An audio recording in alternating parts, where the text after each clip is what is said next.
Hello students, आप सभी का हमारे इस ट्यूटोरियल में स्वागत है। स्टूडेंट्स, हम कुछ important questions of partial differential equations के हम पढ़ रहे थे, जो कि एग्जाम के पॉइंट ऑफ व्यू से इम्पोर्टेंट होते हैं। ठीक है, तो पहले हम कुछ बेसिक डेफिनेशंस पढ़ेंगे जो कि हमें आगे यूज होते हैं। ऑब्वियसली ये क्वेश्चन डायरेक्टली नहीं पूछा जाएगा, बट हाँ, क्वेश्चन में कभी पूछा जाता है कि आपको कंप्लीट सॉल्यूशन निकालना है, पर्टिकुलर सॉल्यूशन निकालना है, तो इसका मतलब क्या है वो यहाँ से क्लियर हो जाएगा। ठीक है, तो पहले फर्स्ट ऑर्डर पीडी। ठीक है, तो फर्स्ट ऑर्डर पीडी, ठीक है, that contains highest derivative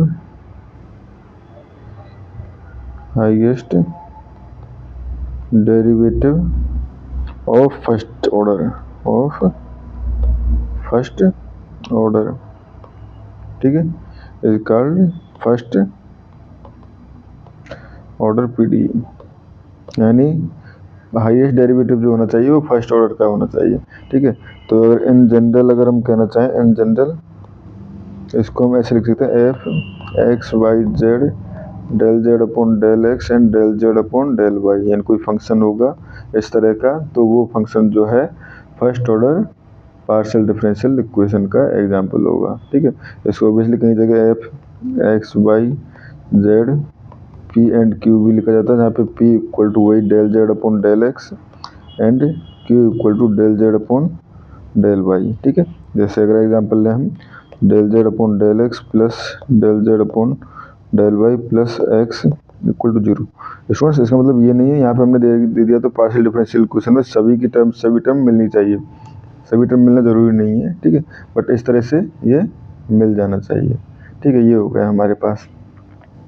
अब आता है हमारे पास complete solution, basically type of solution अगर हम बात करें, टाइप ऑफ सॉल्यूशंस। ठीक है, तो पहले आता है कंप्लीट सॉल्यूशन।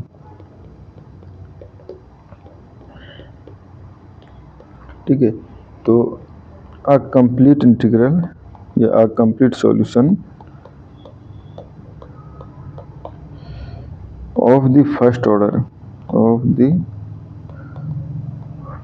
Order PD. ठीक है, that contain n number of independent arbitrary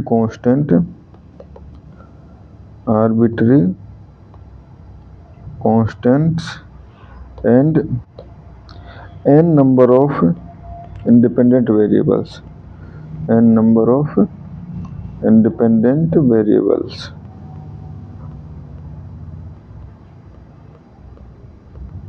ठीक है स्टूडेंट्स, यानी जितने नंबर ऑफ इंडिपेंडेंट वेरिएबल होंगे उतने ही नंबर आर्बिट्री कांस्टेंट है, तो उस कंडीशन में वो हमारे पास कंप्लीट सॉल्यूशन कहलाएगा। ठीक है, तो ये भी कह सकते हैं, इट रिप्रेजेंट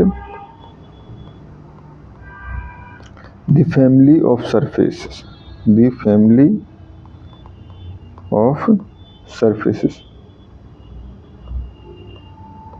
ठीक है, अगर जैसे एग्जांपल लें तो p plus Q equal to 0।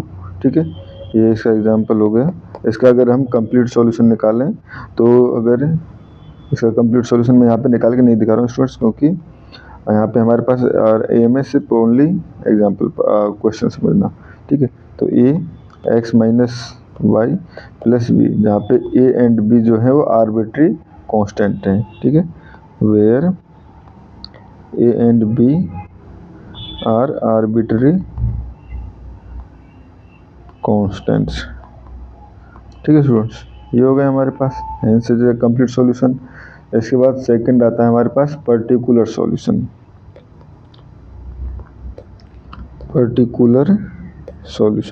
ठीक है, तो पर्टिकुलर सॉल्यूशन क्या होता है?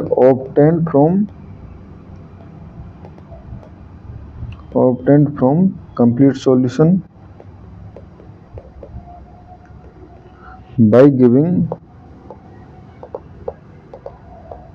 स्पेसिफिक, या हम कहें पर्टिकुलर स्पेसिफिक या particular values to arbitrary constant.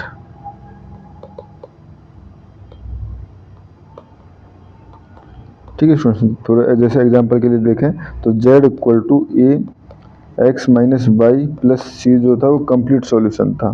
ठीक है, पी डी वही है पहले वाली, P plus Q equal to 0। ठीक है, कंप्लीट सॉल्यूशन। तो उस कंडीशन में अगर हम let A equal to 1 and C equal to 2, तो z इक्वल टू ये हो जाएगा 1 X minus Y plus C. ठीक है, ये बी था। ठीक है, बी था और बी की जगह आ जाएगा, हमने बी की जगह 2 ले लिया तो 2। ठीक है, तो ये हमारे पास इज अ कंप्लीट सॉल्यूशन। इसमें देखो कंप्लीट सॉल्यूशन कई बार बाउंड्री कंडीशंस का यूज करके भी हम इनकी वैल्यूज जो है, स्पेसिफिक वैल्यूज जो है वो निकालते हैं, तो वो भी होता है। यहाँ हमने सिंपली एक बोला है कि हमने ये इसी पर्टिकुलर वैल्यूज ली है। ठीक है, एंड सेकेंड थर्ड आता है हमारे पास सिंगुलर सॉल्यूशन। ठीक है, तो सिंगुलर सॉल्यूशन क्या होता है, इसको हम पर्टिकुलर या कम के कंप्लीट सॉल्यूशन से निकाल नहीं सकते। ठीक है, तो यहाँ से लिखिए आ singular solution. Singular solution basically solution तो होता है is a solution that can not be obtain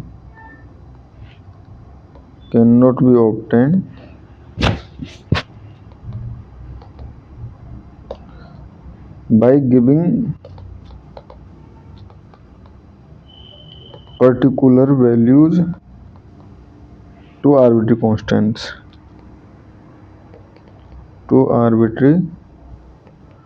constants, ठीक है, तो जैसे अगर हम इसका एग्जांपल लें तो एक एग्जांपल जैसे P square plus Q square equal to 1। ठीक है, बेसिकली अगर हम यहाँ पे हम ये भी कह सकते हैं, इसको हम कैसे निकालते हैं, इट इज फाउंड बाई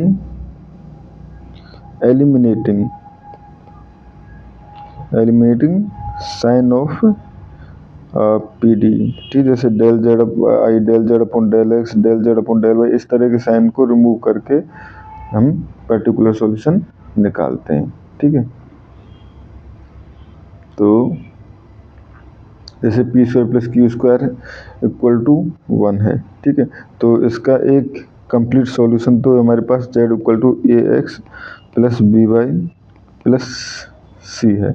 ठीक है, A X plus B Y equal to C है, ऑब्वियसली ये फर्स्ट ऑर्डर डिग्री है। ठीक है, ये हो गया हमारे पास, and with initial condition A square plus B square equal to 1। ठीक है, इसका एक और सॉल्यूशन होता है स्टूडेंट्स, वो होता है हमारे पास Z equal to root of X square plus Y square, Y square. ठीक है, तो ये जो सॉल्यूशन है वो हमारे पास, देखो इसमें तो कहीं हम ए और बी की कोई वैल्यू करते हैं तो ये सॉल्यूशन नहीं निकाला जा सकता। ठीक है, तो ये भी एक इसका सॉल्यूशन है। ठीक है, तो ये सॉल्यूशन जो है वो हमारे पास सिंगुलर सॉल्यूशन है। ठीक है स्टूडेंट्स, आगे के क्वेश्चंस में हम देखेंगे कि सिंगुलर सॉल्यूशन से कोई सॉल्यूशन जो है वो किस तरह से निकालते हैं। तो स्टूडेंट्स इस वीडियो में इतना ही, थैंक यू।